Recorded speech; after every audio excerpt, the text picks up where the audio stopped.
Hello my champions, how are you all? I hope you are doing well. तो आज हमें पढ़ना है ब्लड वेसल्स के बारे में। आखिर ब्लड वेसल्स क्या होती हैं और ये कितने टाइप की होती हैं, ठीक है। तो जो फ्रेंड ब्लड वेसल्स हमारी होती हैं वो जनरली एक पाइप लाइक स्ट्रक्चर होता है जो पूरे हमारे बॉडी में फैला हुआ है। क्या है? पाइप लाइक स्ट्रक्चर है जो हमारे पूरे बॉडी में फैला हुआ है, जिसके अंदर क्या फ्लो हो रहा है, जिसके अंदर रेड ब्लड सेल्स पूरे जो ब्लड है हमारा वो फ्लो हो रहा है, ठीक है। जैसे कि तुम इमेज में भी देख पा रहे होगे, ये हमारा ब्लड वेसल है और यहाँ से फ्लो हो रहा है, पूरा ब्लड इसके अंदर फ्लो हो रहा है। तो ये पूरा पाइप लाइक स्ट्रक्चर जो पूरे हमारे बॉडी में स्प्रेड आउट है, हर जगह ये प्रेजेंट होता है।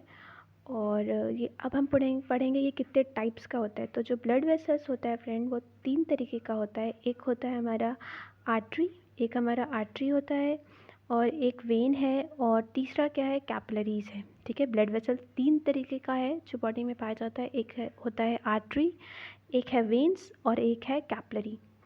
अब हम सबके बारे में पढ़ेंगे। आर्टरी और वेन के बारे में हम एक कंपैरेटिव स्टडी कर लेंगे ताकि हमें पता चल जाए कि क्या क्या फंक्शन है इनका, ठीक है।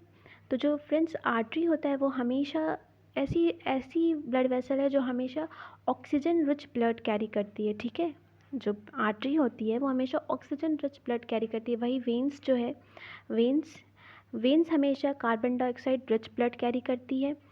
और जो आर्टरी होती है वो हार्ट से अदर बॉडी पार्ट्स ब्लड को ट्रांसपोर्ट करती है। ये ऐसी ब्लड वेसल्स है जो हार्ट से अराइज होके अदर बॉडी पार्ट्स की तरफ जाती है, जबकि जो वेन्स है वो हमारी ऑल अदर बॉडी पार्ट्स से आके वो कहाँ लेके जाती है? वो हार्ट की तरफ लेके जाती है। ये तुम कह सकते हो अवे फ्रॉम हार्ट, ये जो है वेन्स हमारी टूवर्ड्स हार्ट, ठीक है। बॉडी पार्ट से, जो बॉडी पार्ट्स है हमारा, वहाँ से लेके कहाँ लेके जाती है? हार्ट की तरफ, ठीक है। जितने भी हमारे कार्बन डाइऑक्साइड रिच ब्लड है वो वेन्स इकट्ठा करती है और फिर हार्ट की तरफ ले जाती है ताकि वहाँ से ब्लड प्यूरिफाई हो सके, ठीक है। और फिर जो आर्टरी होती है हमारी वो थिक वॉल होती है। कैसी होती है? Thick wall. 1 सेकेंड। जो आर्टरी हमारी है वो थिक वॉल है, वहीं जो हमारी वेन्स हैं वो कैसी है? वो थिन थिन वॉल है। उनका जो साइज़ होता है वो थोड़ी थिन वॉल होती हैं। और जो वी आर्टरी होती है, जो बहुत इंपॉर्टेंट पॉइंट है वो क्या है कि इनके पास वेल्व होता है। क्या होता है? वेल्व होता है। सॉरी, जो आर्टरी है उनके पास वेल्व नहीं होता है, और जो वेन है उनके पास वेल्व होता है, क्योंकि ब्लड को फ्लो करवाना है हार्ट की तरफ। वापस से ब्लड जो है हमारा वापस ना चला जाए ऑर्गन की तरफ, इसीलिए यहाँ क्या प्रेजेंट होता है? यहाँ इस तरीके का वेल्व स्ट्रक्चर प्रेजेंट होता है, ठीक है, ताकि ब्लड एक ही डायरेक्शन में फ्लो करे, जो कि है हार्ट की तरफ, ठीक है। तो ये बहुत इंपॉर्टेंट पॉइंट होता है कि वेल्व किस में पाई जाती हैं? वेल्व हमारी वेन्स में पाई जाती हैं। और जो आर्टरी हैं वो उनके पास वेल्व नहीं होता है, ठीक है। और जो ब्लड इसमें आर्टरी में जो होता है वो थोड़ा हाई प्रेशर में रहता है, क्योंकि यहाँ से ब्लड को पूरे अदर बॉडी पार्ट्स में डिस्ट्रीब्यूट करना होता है। तो ब्लड जो है, जिसमें ब्लड फ्लो करता है, वो हाई हाई प्रेशर पे रहता है, जबकि वेन्स के साथ मतलब प्रेशर नॉर्मल ही रहता है। और जो आर्टरी हैं, कि जो मैंने आपको 4 पॉइंट्स दिए हैं ये थोड़े इंपॉर्टेंट हैं। ये अक्सर डिफरेंस करने के लिए आ जाता है, और मतलब पूछ भी लेते हैं कि आर्टरी ब्लड को कहाँ से कहाँ कैरी करती है। Okay, I hope you are getting the point. और इसमें एक सबसे बड़ा जो इम्पॉर्टेंट पार्ट है जो आपको एकदम से अपने दिमाग में बैठा लेना है कि इसका एक एक्सेप्शन है। एक्सेप्शन क्या है? कि जो पल्मोनरी आर्टरी है, pulmonary artery, I don't have space, okay, यहाँ मैं लिख दे रही हूँ। जो पल्मोनरी आर्टरी है वो हमारी क्या है? पल्मोनरी आर्टरी जो है एक एक्सेप्शन है जो कि डीऑक्सीजनेटेड ब्लड कैरी करती है। जैसे क्या तुम्हें पता है कि ऑक्सीजन आर्टरी जो है ऑक्सीजनेटेड ब्लड कैरी करती है? जो पल्मोनरी आर्टरी है पर वो हमारी डीऑक्सीजनेटेड ब्लड कैरी करती है। ये इंपॉर्टेंट पॉइंट है।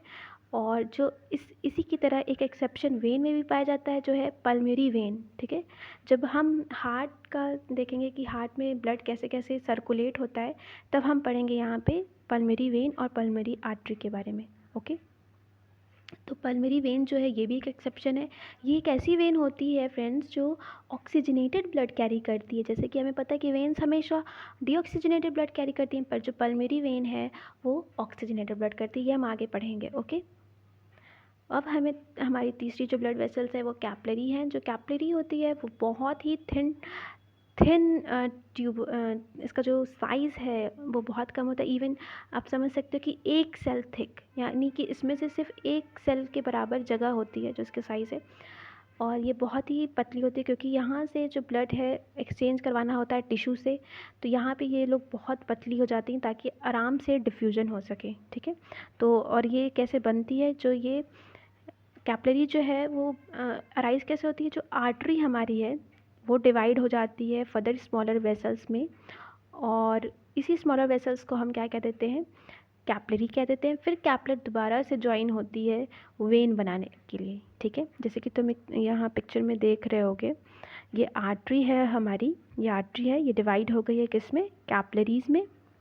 बहुत ही बहुत ही स्मॉल कह सकते हो, बहुत ही थिन होता है, ये 1 सेल थिक होता है, ठीक है। और फिर वापस से कैपिलरी जो है वो ज्वाइन हो जाती हैं वेन बनाने के लिए।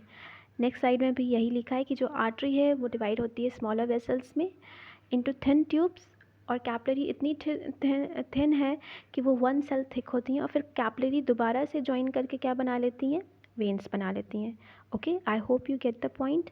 और यही है ब्लड वेसल के बारे में जो हमें पढ़ना था। Till then take care, bye bye. और नेक्स्ट लेक्चर में हम हार्ट के बारे में